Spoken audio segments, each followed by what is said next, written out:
This is the Digital Agency Insiders Podcast. Inside, you'll learn how to build, grow, and scale your digital marketing agency, all from the comfort of your favorite coffee shop. Let's get started with the show.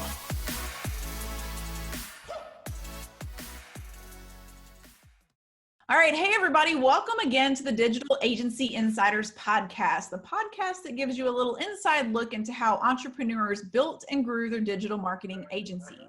My name's Tabitha Thomas, your host. And if this is your first time listening to the podcast, I want to encourage you to go and hit that subscribe button, whether that's iTunes, Spotify, Stitcher, wherever you're listening to us at. And while you're there, drop me a little review. I would love to hear what you think about the podcast. So today I have with me Drew James. Drew is the founder and CEO of Relentless Inc. and Defy Products. Relentless is a digital media company that works with international brands like Nike, Oakley, Food for the Hungry, American Red Cross, Make-A-Wish, Fiat, and Awana, among many others. Relentless also took the Best in Show Addy Awards in 2018 for their work with Massage Envy. Defy Products is a gimbal company providing a better perspective for camera movements. Their products can be found on production sets around the globe. And they work with companies like Apple, Tesla, Red Bull, and dozens of motion pictures. Drew is also an avid gardener, a former national wakeboard champion, my former boss, and his highest title, my brother. Hey, Drew. That's awesome. Yeah. Got to throw gardening in there because, I mean, if you go on your Facebook feed, that's all you see is pictures of. It's my secret talent that I don't get to share a lot of, so it's fun. Yeah. I think it comes from our childhood, I believe. Yeah, probably so. Hands in the dirt never goes old. So true, so true. So this is probably going to be one of my favorite podcasts because it, is a lot of my life because I worked with you and I know your story, but nobody else really does. So the first question that I always start every podcast with is how anyone become an entrepreneur in the first place. Because a lot of people have this misconception idea that entrepreneurs are just born. They have this gene within them that's just who they are. And I can't be an entrepreneur because I wasn't born with that gene, but that couldn't be further from the truth. So I always ask, what did the path of entrepreneurship look like for you? Like what got you started on that path? Yeah, that's always the trick question, right? Because it's, when you look back, I think I continually ask myself that question, like, how did I get here? What am I doing? Because you were constantly creating and the flood of ideas never gets shut off. So I think you constantly ask yourself that question. And if I had to go back to the past of like, what got me here, I think it's a million little things, but ultimately I think it's the hunt for scratching an itch on an idea. And you want to be a problem solver creatively for other people. And I think as an entrepreneur, and I didn't know this at the time or think of it at the time at all, but I think you're always trying to create opportunities for other people. And that's like that's the why. You don't always know that. And I think for people that have the itch, they're like, I gotta do something. I gotta be creative. I gotta fulfill this idea or find this thing that's just keeping me up at night. I think if you fast forward 5 years, you look back and you're like, it's all about that opportunity that you create for so many other people and the value you bring to so many other people and ideas. And, looking back, I'd say that's what it drove me to do what I do. But, there's a million things and the highs and the lows and the chaos and the crazy. And you obviously know a lot of that all too well. But I wouldn't pinpoint it to one thing, but that hustle and that drive really never goes away. It can shift a lot and it can change a lot, and it does.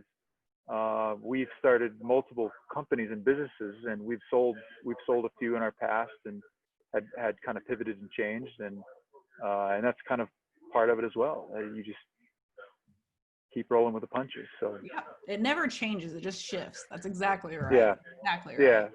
Yeah. So what made you decide to start, because you had Relentless Inc. and this was, oh my gosh, so many years ago. And we started in a teeny tiny little town. There's probably 20,000 people in Poplar Bluff.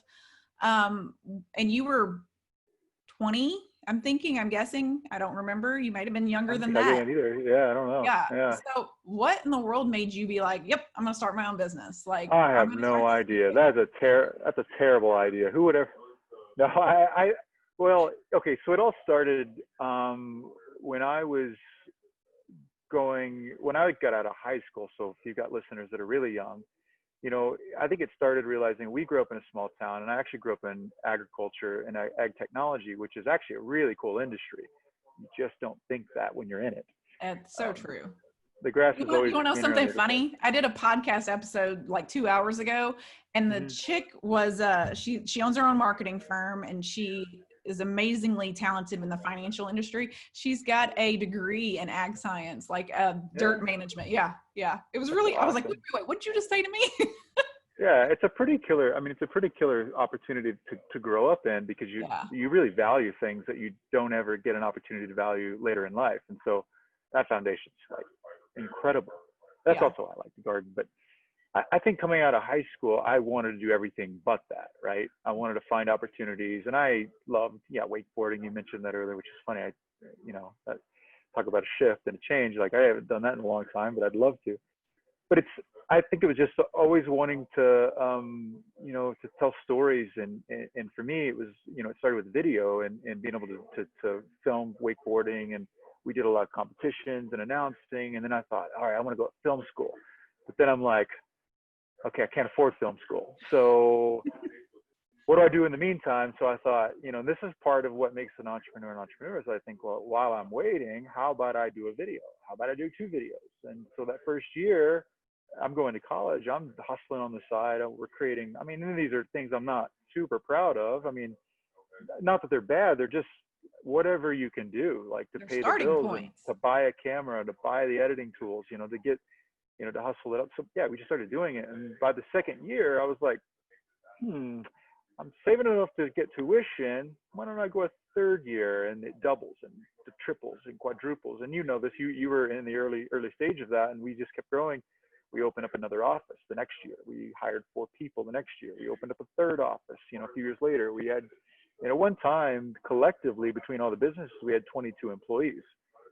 I'm not saying I'm proud of that, but because it got gnarly really quick, and it grew really big. But I'm just giving you the scale of how quickly things can grow. And looking back, and it really wasn't about my talent or my ability. I think it was just finding the right people and building the right relationships. And even now, that's insanely true, because that's everything. You can hustle, you can have the talent, you can have the ability, you can go night and day, but ultimately, if you don't have those right relationships to help you move the idea forward, it makes it really challenging. I'm not saying it's impossible, because you might be living on a farm in northern Iowa watching this and not have any resources or availability. You can definitely do it solo, but I just say that those relationships are absolutely key into being able to grow. And I think as we grew our business, finding passionate people that were really driven about what they did and really cared what they did and really knew that it was going to make a difference, and having a vision for what you want to do, even if it's crazy, even if it's like, I don't know how I'm going to do this, but we wanted to, our whole thing in the beginning was we wanted to tell stories that changed people, culture, and industry. And we made people have that memorized.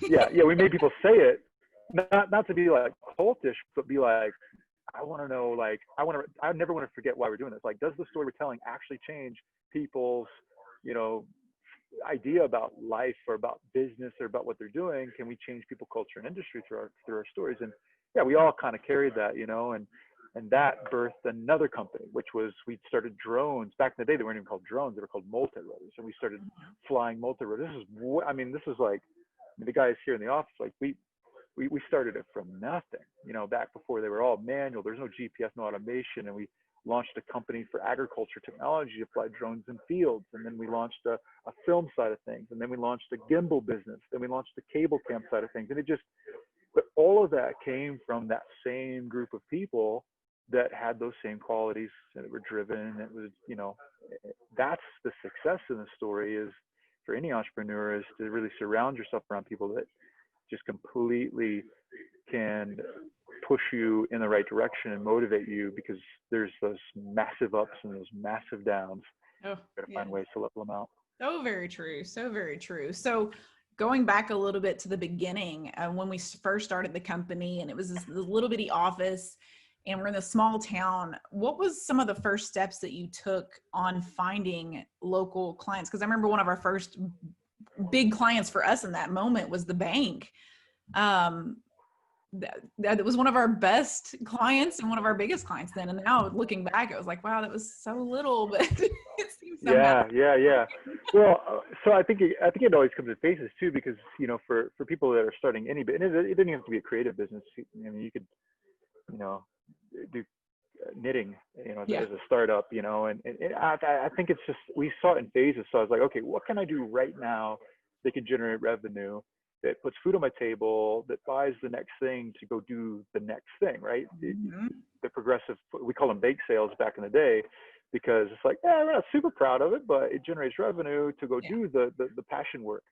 And so, we picked up jobs that we could. I'm not saying we weren't passionate about it. It's just like, you just got whatever you can. But there was a day that I remember we all sit in the office. We got everybody together. It's like, okay, time out. We've been doing bake sales. Yeah. I was like, we've been doing bake sales for a long time. We got the gear. We got everything we want to do. But now we've got ourselves into this cycle of doing these smaller jobs, and we're not thinking big enough. It really closed our mindset. And I said, we're going to say companies that come to mind that we really want to do work for. We're going to print the logos off, we're going to stick them on the wall, and we're going to make that our wish list. Our wish list. And I so remember on the day. Name a company you remember. I remember Cessna was one of them. Cessna Aircraft, yeah. Case IH was one of them. I want to say there was a zoo on the list.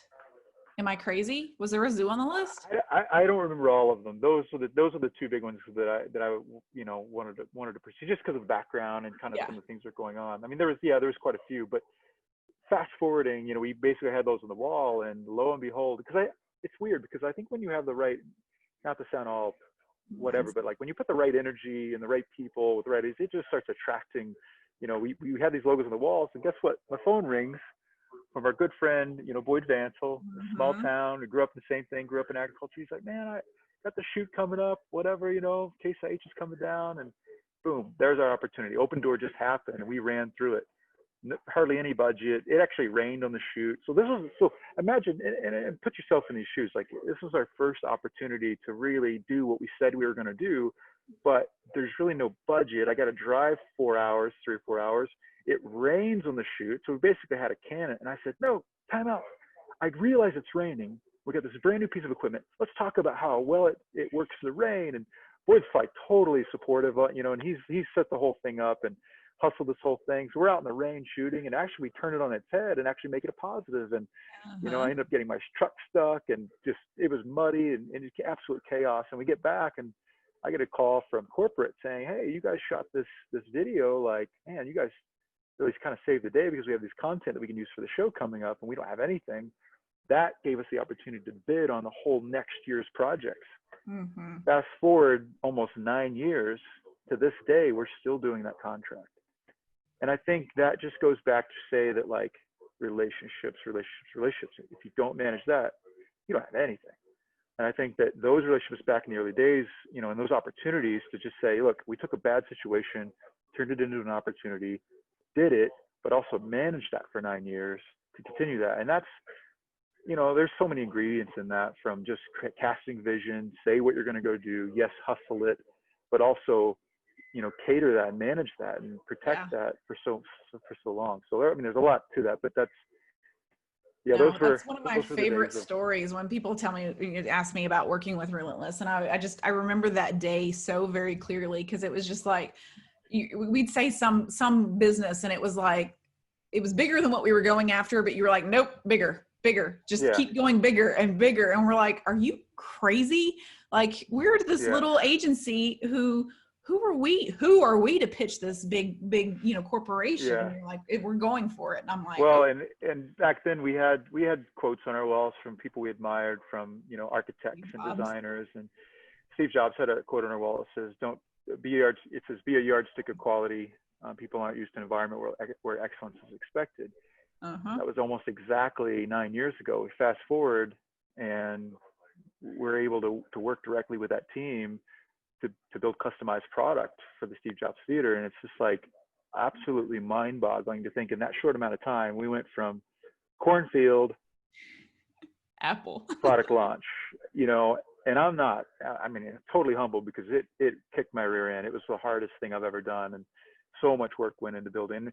So I didn't, we're now building customized products for films all over the world, but those early days of finding those ingredients is what got us there. And I think a lot of times people see the success stories and they're thinking, that's what I want. I want to be like that. I want to get there. But you never really see the progress and the hustle to get there. And I could write a book on all those valleys, but those valleys are that's where you're made. That's yeah. People ask me all the time, like, Drew's got the coolest, he travels the world and he does all these things. And I'm like, that's great. Do you know the last time he actually slept in his own bed? And can I tell you about the time he did his laundry in the bathroom sink of a hotel, or, and they're like, what? And I'm like, oh, you don't see any of that stuff. Yeah, we shoot a downhill mountain biking event in Whistler, Canada for Red Bull for Joyride. I jump on I literally drive through the night, get to the airport in the morning, fly to New York, get off the plane, we're shooting the MTV VMA Awards in Madison Square Garden, go into my hotel room, throw my laundry in the sink, go buy detergent downstairs, do my laundry, hang it up to dry, go to work, come back just so I can have clean clothes. And it's not always like that. I mean, no. And I enjoy that, but having a family is a whole nother topic. No, it is. Unbalancing. I've got 2 young ones now, so it's definitely changed a lot, but yeah. Yeah. People never see that side of things. They just see the storybook ending, and they don't see all the stuff that goes into it and all the blood, sweat, tears, and everything else. Yeah. Oh, yep. So talk about a little bit about when we took the Relentless team, we were, oh my gosh, there was probably 3 or 4 of us in the Poplar Bluff office. And then we moved up to the next town, the next bigger town, and then grew it a couple of times from there, and then ended up in Phoenix. So we go from small town Missouri to big city Phoenix.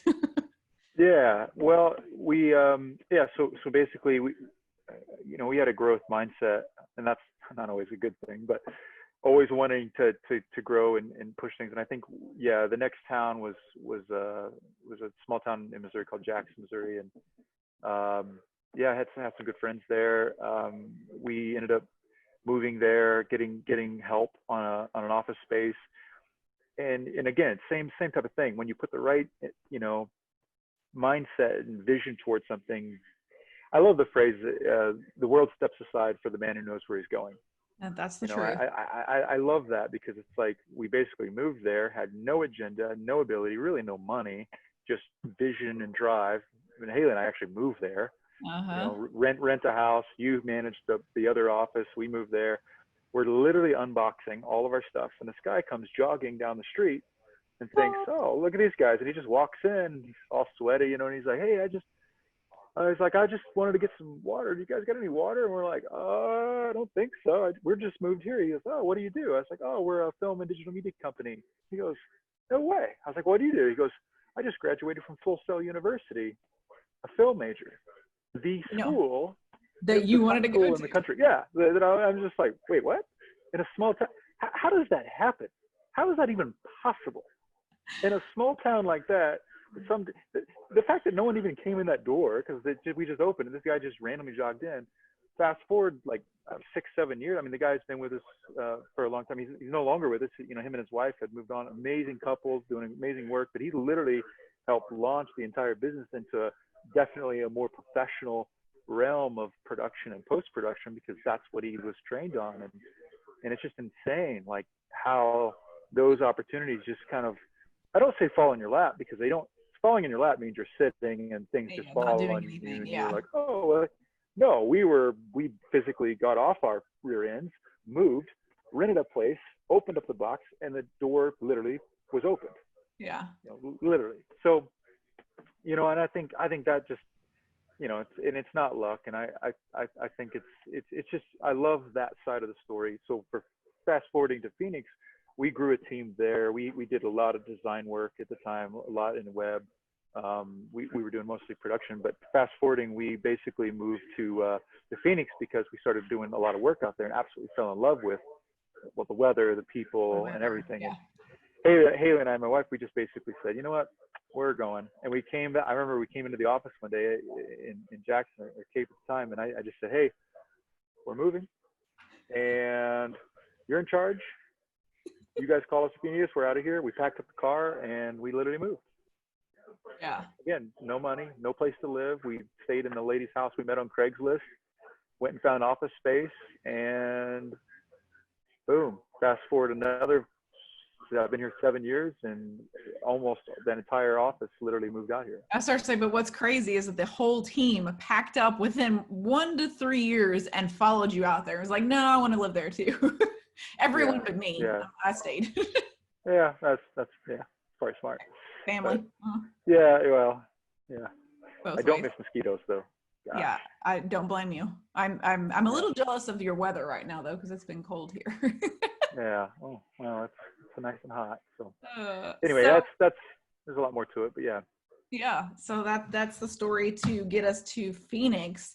And then once you were in Phoenix, you were running the company, you were doing great, amazing things. I mean, winning Addy Awards, those kind of things. But then you started the Defy product side of the business. So you were filming things, but you're also creating things for filmmakers. So how did that all start? Well, this goes back to your original question about why the entrepreneur.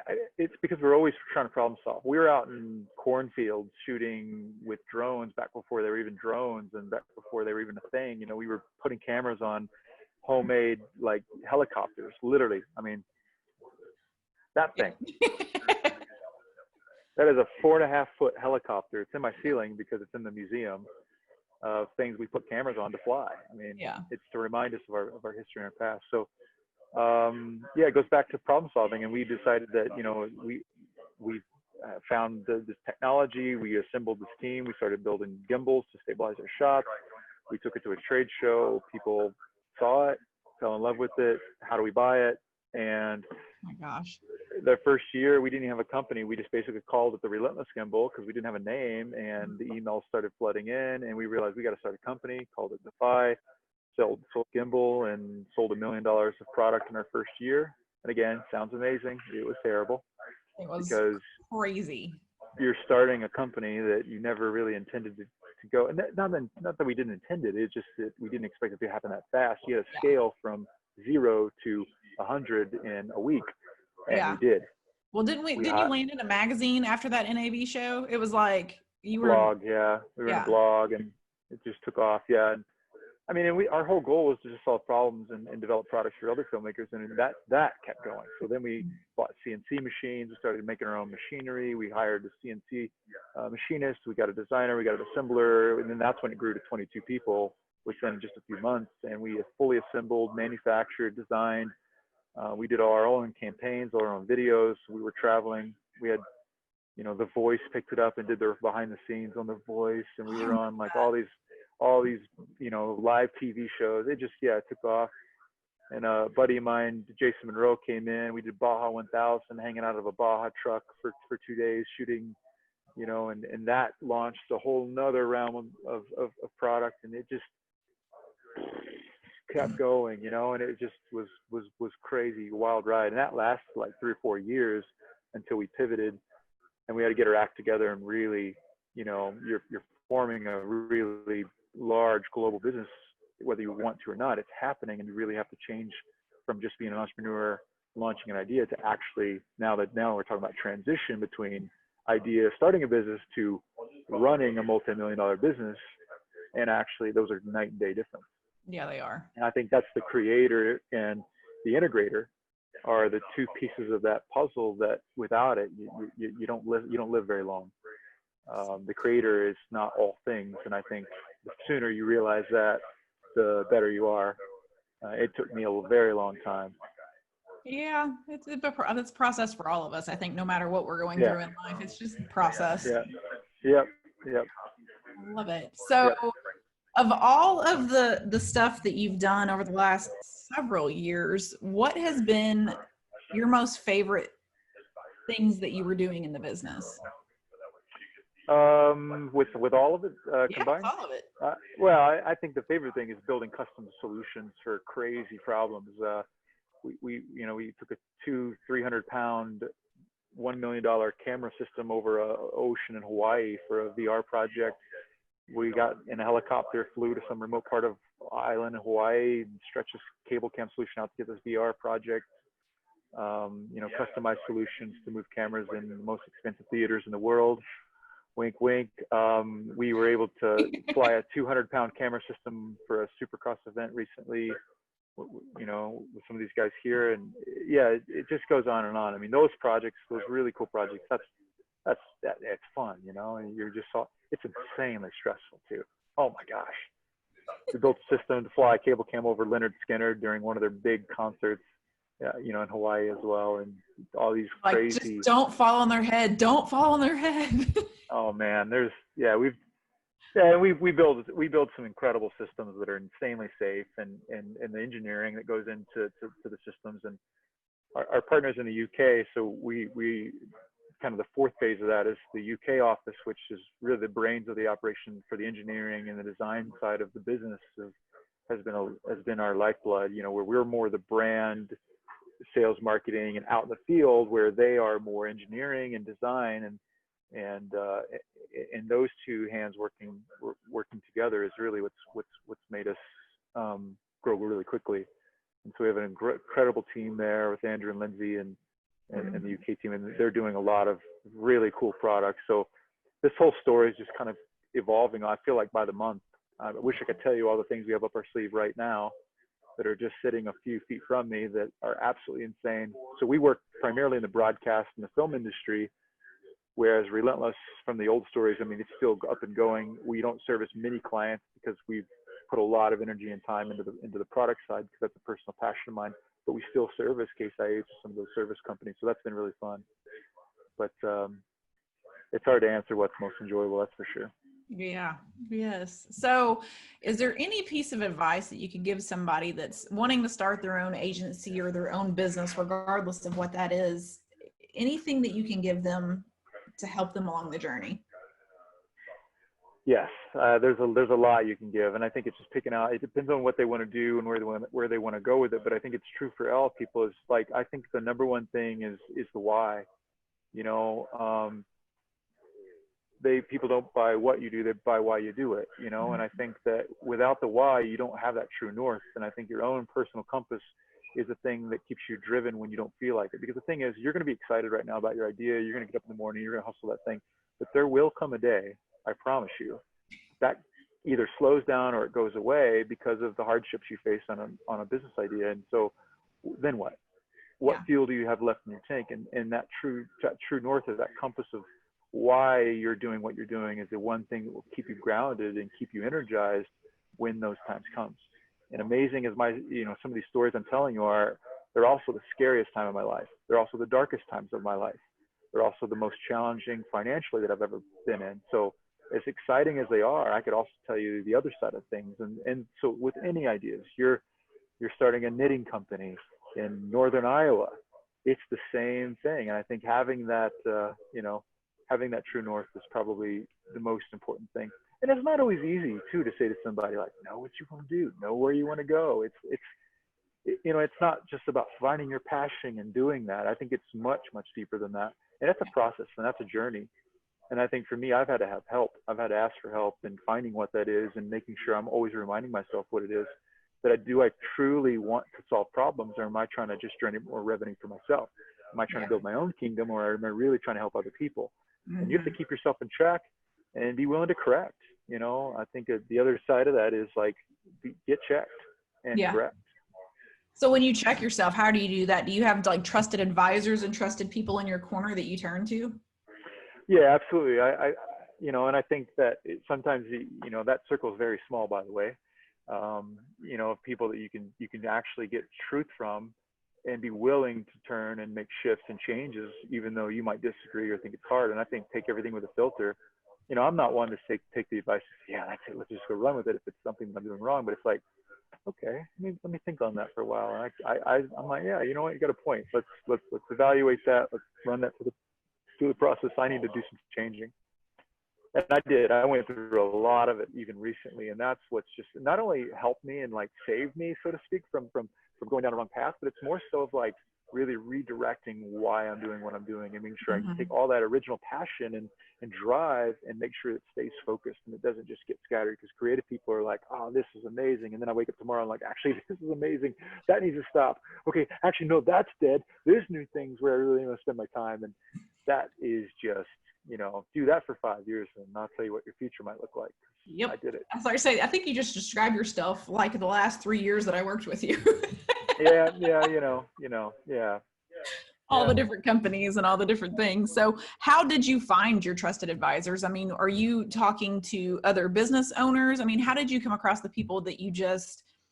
Yeah, that takes time. I mean, it's not always your best friend. It's not always somebody that, it's somebody that can really speak that truth into you and help guide, direct, and shape what you're doing, where you're going, and understanding that and spending time with you. So yeah, it could be it could be very well be your best friend. It could be a parent. It could be a friend, a coworker. I think it's just people that are willing to actually invest in you and help guide and direct you. So very true. So very true. All right. yeah. Well, Drew, thanks for being on the podcast. It feels a little Yeah. weird interviewing my brother, but I guess I could ask one more question. It's going to be the hard one. What's the best advice about working with family? Oh, don't. I'm kidding. No, it actually, so I worked with my wife most of my career, and I always tell, and I jokingly say this, she knows this, like the first year was the hardest, because that is something you got to learn. And it's being able to separate, maybe not separate, but being able to know how to create spaces for both. For us, for my wife and I specifically, it's like you got to go home and have that life. And I think for you and I, like working with family, like we could be brother and sister, but we could also like work together, because it took a while, but finding that line so you know how to navigate that. And I think it's just being able to be open and being able to open to and I wasn't good at this in the early days, but being able to open to criticism and talking through things that don't work and communicating when there's an issue versus bottling it up. You do that, and that's the worst thing you do when you're working with families, because if you don't talk about it, it becomes an issue personally, and that's deadly. Yep. So learning to communicate, learning to discuss things before they become issues is huge. And I'm saying that now because I didn't do it then.